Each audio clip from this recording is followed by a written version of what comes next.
দুনিয়াটা এমন একটা আযাব, এই আযাবের জায়গা থেকে ঈমান নিয়ে কবরে যাওয়া বড় দায়। কিন্তু এখনো সময় আছে। তার সময় কতদিন কেউ বলতে পারে না রে মুসলমান আল্লাহর গোলাম।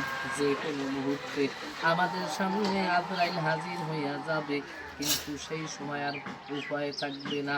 আপনি যদি মারা যান, ওই দুনিয়ার মা বলো, ভাই বলো, আত্মীয় স্বজন, পাড়া প্রতিবেশী, ছেলে মেয়ে, স্ত্রী, সন্তান, কেউ থাকবে না রে বাজান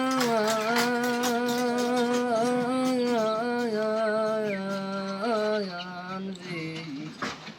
ওই কবরের যাত্রী হইয়া কবরে যাইতে হবে। ও মালিক, তুমি তাকায়া তাকায়া দেখো, কিন্তু আমরা এই জমিনে তোমার জন্য হাত জাগাইয়া কাঁদতেছি। আল্লাহ, তুমি হাতকে শক্তিশালী বানায়া দাও। আল্লাহ, আমাদের ঈমানটাকে মজবুত করে দাও। আল্লাহ, তোমার গোলামি করতে পারি, আল্লাহ এর তৌফিক দান করে দাও।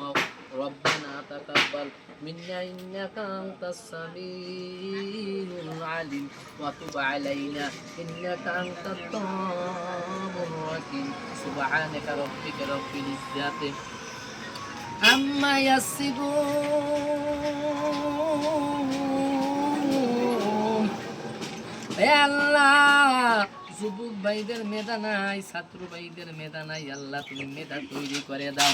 আল্লাহ, লেখাপড়ায় মন বসায়া দাও। একটা আলিমি সন্তান হবার মতো তৌফিক দান করে দাও।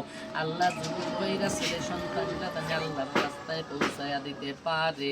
একটা আলিম সন্তান বানার মতো তৌফিক দান করে দাও। মাদ্রাসায় পড়নে আলা বানায়া দাও। বিরহমাতিকা ইয়া আর-রাহমানির রাহিম। কালিমা তাইয়্যিবা লা ইলাহা ইল্লাল্লাহু মুহাম্মাদুর রাসূলুল্লাহ।